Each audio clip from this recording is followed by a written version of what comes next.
Hello students, आपका 11th English medium का जो फर्स्ट लेक्चर है वो है आपका बेसिक मैथ्स, है ना।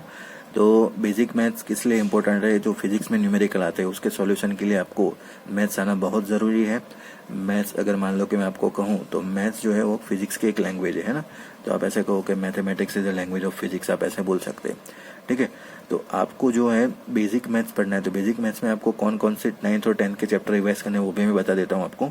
तो आपको जो क्वाड्रेटिक इक्वेशन है, 2 वेरिएबल का सॉल्यूशन था, है ना, ये सारे। फिर एक आपको ट्रिग्नोमेट्रिक फंक्शंस वाले चैप्टर कर लेना है ना, ट्रिग्नो वाला चैप्टर था पूरा। कोऑर्डिनेट जियोमेट्री एक बार देख लेना है ना, जो आपको मैथ्स में भी आगे काम लगने वाला है, ठीक है ना। तो ये आपके बेसिक चैप्टर्स हो गए जो आपको आने चाहिए ना। बार बार यहाँ पर फिजिक्स में यूज होगा, किसी भी न्यूमेरिकल में कभी भी आ सकते हैं। तो ये सारी चीज़ें आनी चाहिए। हमें जो टॉपिक करना है वो आप मान लो कि हमें कैलकुलस पढ़ना है ना। हम जो बेसिक स्टार्ट कर रहे हैं कैलकुलस से। कैलकुलस जो टॉपिक है आपका, ठीक है, जो कैलकुलस प्रॉपर एक्चुअल में मैथ्स का टॉपिक है, तो मैथ्स वाले स्टूडेंट को कोई प्रॉब्लम नहीं होगा। जैसे आप बायोलॉजी ले रहे हैं ना, तो बायोलॉजी में तो क्या है कि आपको फिजिक्स में जितना कैलकुलस इंपॉर्टेंट है वो सारी चीज़ें आपको समझ में आनी चाहिए। तो कैलकुलस के अगर बारे में बात करें हम, तो कैलकुलस 2 पार्ट में डिवाइड होता है। एक चीज़ होती है आपकी डिफरेंशिएशन, और दूसरी चीज़ होती है आपकी इंटीग्रेशन।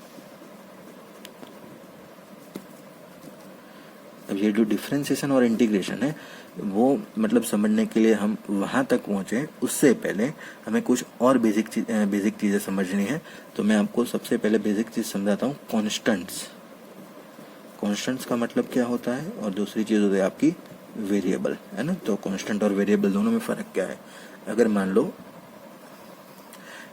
लो मैं आपको पूछूं 1 2 3 कोई भी वैल्यू आप ऐसे कंसिडर कर लो, है ना। तो ये जो सारी वैल्यूज है वो क्या है? आपकी कांस्टेंट वैल्यू। अगर मान लो कि मैं आपको वेरिएबल के बारे में बात करूं, तो आप मान लो कि x y z ऐसे कोई भी आप मान लो रैंडमली p q r, है ना। तो ये सारी चीज़ें आपकी कौन सी हो गई? वेरिएबल। अब वेरिएबल को डिटेल में स्टडी करना है, कांस्टेंट का कोई मतलब नहीं है। हमें जो स्टडी करना है वो क्या है? हमें वेरिएबल का स्टडी करना है।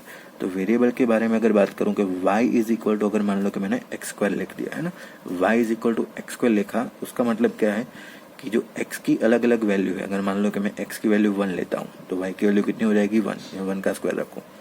x इज इक्वल टू अगर 2 लिख दिया तो 2 का स्क्वायर, तो y इज इक्वल टू क्या लिखोगे आप? 4 लिखोगे, ठीक है। चलिए, तो हमने x की अगर 2 वैल्यू रखी तो y इज इक्वल टू 4 मिला। वैसे ही अगर मान लो कि 3 रखोगे तो y इज इक्वल टू आपको 9 मिल जाएगा, है ना।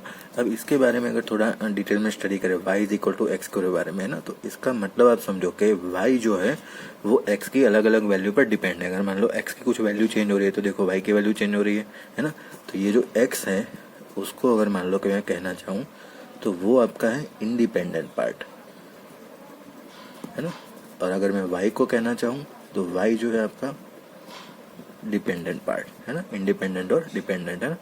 तो हम जैसे भी लिखेंगे तो लेफ्ट साइड हमें ट्राई करेंगे कि हर बार हम डिपेंडेंट पार्ट लिखें, और राइट साइड जो है हम ऑलवेज हम इंडिपेंडेंट पार्ट लिखना ट्राई करेंगे, ठीक है। अगर मान लो कि चलो दूसरा फंक्शन लेकर ट्राई करते, y is equal to t का क्यूब, है ना। तो ये जो टी क्यूब है आप मान लो कि राइट साइड में लिख रहे हैं, है ना, तो वो कौन सा पोर्शन है आपका? इंडिपेंडेंट। और जो y वाला जो है लेफ्ट साइड में मिल रहा है तो हम कैसा लिखेंगे उसको? डिपेंडेंट है, ठीक है। तो इसको प्रोनाउंस कैसे करना है? अगर मान लो कि मैथ्स की लैंग्वेज में लिखना है तो इसको प्रोनाउंस आप समझो कि x जो है वो इंडिपेंडेंट है और y डिपेंडेंट है ना। डिपेंडेंट किसके ऊपर है? तो x के ऊपर। तो ऐसे लिखेंगे y is a function of x, ऐसा पढ़ेंगे।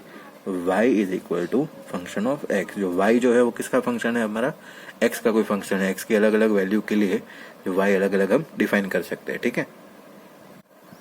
देखिए, अब उसी तरह से y is equal to t cube.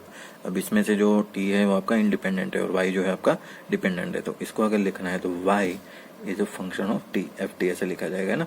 अगर अलग अलग वैल्यू रखेंगे, एफ टी है क्या आपके लिए? टी क्यूब, है ना। तो अलग अलग अगर वैल्यू यहाँ पर पुट करने ट्राई करते हैं, यहाँ पर हम t इज इक्वल टू 1 के लिए लिखे हैं ना। तो t इज इक्वल टू 1 मतलब f1 ऐसे लिखेंगे। 1 का क्यूब, 1 का क्यूब कितना होता है? 1, ठीक है। अगर मान लो t इज इक्वल टू 2 के लिए रखना है तो f ऑफ 2 ऐसे पढ़ेंगे, f ऑफ 2, और 2 का क्यूब कितना होता है आपका आंसर? 8, ठीक है। अगर एक बड़े एग्जांपल से समझना है तो हम ऐसे लिखते हैं y is equal to x cube plus x square plus 1, ठीक है ना। अब जो y जो है ये वाला पोर्शन है आपका, ये वाला कौन सा है आपका? इंडिपेंडेंट बन रहा है ना, राइट साइड जैसे मैंने बात की। और वाई वाला जो है वो कौन सा है फंक्शन, डिपेंडेंट फंक्शन ये बन रहा है। तो y is a function of x, और फंक्शन ऑफ एक्स है क्या आपके लिए, x cube plus x square plus 1, ठीक है। अब अगर मान लो कि मैं आपको कहूँ कि एफ ऑफ 1 लिखना है, तो आप कैसे लिखेंगे, एक्स को किससे रिप्लेस कर देंगे, 1 से। तो 1 का क्यूब प्लस 1 का स्क्वायर प्लस 1, ये टोटल कितना हो गया, 3, है ना। अगर मान लो आप एफ ऑफ 2 लेके, तो कैसे लिखेंगे, 2 का क्यूब प्लस 2 प्लस 1, ये 2 का क्यूब मतलब 8 और ये 2 प्लस 1, टोटल कितने हो गए, 11 है। चलिए अब और नेक्स्ट टॉपिक हम पढ़ते हैं। अगर हम एंगल के बारे में बात करें ना, जैसे मान लो कि फंक्शन जो है तो y इज इक्वल टू, ऐसे भी एक फंक्शन होता है ट्रिग्नोमेट्री साइन x, है ना। तो इसको ऐसे लिख सकते हैं, y is a function of x, और फंक्शन ऑफ है कि आपके पास साइन x, ठीक है ना। अगर मान लो कि मैं आपको कहूँ कि x की अलग अलग वैल्यू के लिए, मतलब ऐसे लिखूँ कि f ऑफ 90 डिग्री, है ना, x के बदले, तो आप इसे लिखोगे साइन 90, और साइन 90 की वैल्यू आप सबको पता है कैसे है, 1 होती है ना। अगर मान लो आपको पूछूं f ऑफ 0 डिग्री, तो ऐसे लिखेंगे साइन 0, और साइन 0 की वैल्यू क्या होती है, 0। अब यहाँ पर एक चीज़ और है कि आप जैसे ही 90 डिग्री 0 डिग्री यहाँ पर ऐसे लिखते हैं ना, तो जैसे फिजिक्स और मैथ्स में अब क्या आएगा, आप रेडियन में कन्वर्ट करना पड़ेगा इसको। जैसे आप डिग्री लिख रहे हैं, तो एंगल का यूनिट जो है आप डिग्री में लिखते थे, कैसे लिखते थे, 30 डिग्री 45 60 ऐसे डिग्रीज आप ऑलरेडी पढ़ चुके हैं ना। तो हमें जो करना है, क्या करना है यहाँ पर, कि जो डिग्री है उसको रेडियन में कन्वर्ट करने का तरीका। अब रेडियन क्या है वो आप समझ लो पहले। जो रेडियन है वो ऐसा यूनिट है एंगल का, ठीक है। हम ऐसा यूनिट मतलब जैसे मीटर हो गया आपका, किलोग्राम हो गया, है ना, सेकंड हो गया, ये सारे ऐसा यूनिट है, इंटरनेशनल स्टैंडर्ड यूनिट है जो हमेशा जो पूरे वर्ल्ड में यूज होता है, ठीक है ना। तो जो फिजिक्स के जो भी प्रॉपर नोटेशन, जो भी हम न्यूमेरिकल डेरिवेशन करते हैं, तो उसके पीछे जो यूनिट लगता है वो यही, हम ऐसा यूनिट प्रेफर करते हैं हमेशा, ठीक है। तो हम करते हैं स्टार्ट आपका डिग्री और उसमें से रेडियन का कन्वर्जन। चलिए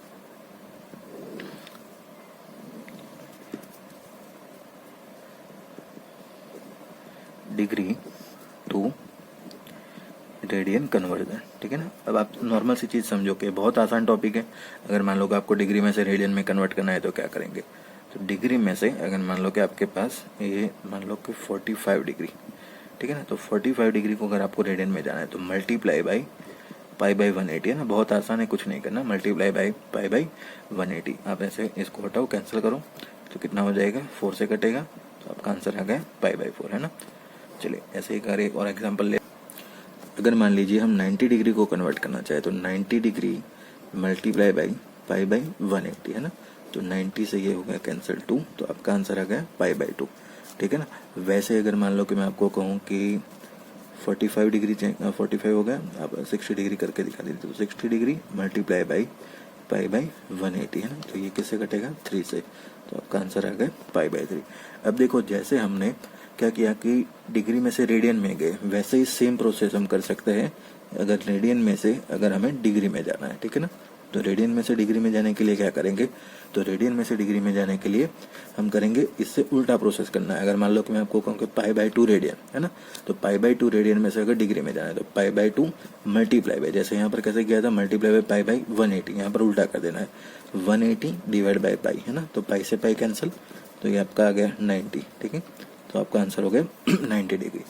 अब वैसे ही अगर मान लो कि आपके पास पाई बाई 4 है, तो पाई बाई 4 मल्टीप्लाई बाई क्या करेंगे, 180 डिवाइड बाई पाई, पाई से पाई फिर कैंसिल हो गया, ये हो गया आपका कितना हो जाएगा, यहाँ पर 180 है, 180 डिवाइड बाई 4, तो आपका आंसर आ जाएगा 45 डिग्री, ठीक है। तो अब आपको क्या करना है, थोड़ा मैं काम दे देता हूँ होमवर्क में, तो आप इसको ट्राई करो। अगर कहीं भी प्रॉब्लम हो तो आप कॉन्टेक्ट करके आप सॉल्यूशन ले सकते हैं, ठीक है। तो आपके लिए जो आज का वर्क है वो है ना, मैंने डेटा बना दिया आपके लिए। तो एक क्वेश्चन में find the value of the function of the following, है ना, y is a function of x, x square plus x plus 2, है ना। तो वहाँ पर x के वैल्यू आप 2 रिप्लेस करके वैल्यू निकालना, यहाँ पर आप 3 रिप्लेस करके वैल्यू निकाल देना। वैसे यहाँ पर t का फंक्शन है y, तो आप 1 की वैल्यू रख कर निकाल देना और यहाँ पर 2 की निकाल देना, ठीक है। अब जो दूसरा पोर्शन हमने पढ़ा है कन्वर्ट डिग्री टू रेडियन और कन्वर्ट रेडियन टू डिग्री, है ना। तो यहाँ पर 120 डिग्री को आपको रेडियन में कन्वर्ट करना है ना। आपको जैसे फ्रैक्शन में रखना है आंसर, है ना, पॉइंट में मत डाल देना आंसर, है ना। चलो मैं आपको एक सॉल्व करके दिखा देता हूँ। ये मान लो कि आपको 270 डिग्री वाला सॉल्व करता हूँ, है ना। तो आप ये 3 आप कर लेना अपने आप। 270 डिग्री को कन्वर्ट करने के लिए रेडियन में हम क्या करेंगे, पाई बाई 180 से मल्टीप्लाई कर देंगे। तो ये कैसे हो गया, 0 से 0 कट, ठीक है। ये हो गया 27, मतलब 9 3 ज़ा, ठीक है। और ये हो गया आपका 9 2 ज़ा, तो 9 से 9 उड़ गए तो 3/2, तो मतलब 3π/2 ऐसे लिख रहे हैं ना। 3/2 मतलब 1.5 पाई ऐसा नहीं लिख देना, ऐसे फ्रैक्शन में रखना है हमेशा आंसर। तो आप इसका भी आंसर ऐसे ही निकालना। इसमें से एक आपको ये सॉल्व कर देता हूँ, बाकी तो आप अपने आप निकाल देना, ठीक है ना। देखो 7π/6 है, उसको हमें किसने कन्वर्ट रेडियन टू डिग्री, तो डिग्री में कन्वर्ट करने के लिए मैंने आपको कहा था कि जैसे यहाँ पर π/180 से करते हैं, तो यहाँ पर कैसे करेंगे 180 डिवाइड बाई पाई, तो यहाँ से पाई कैंसिल, ये 6 हो गया है ना, तो कैसे हो जाएगा 30 से कैंसिल होगा ये, तो 7 3 ज़ा 21, तो मतलब 210 डिग्री, तो आपका ये आंसर हो गया, ठीक है। तो ये अपने आप सॉल्व कर देना।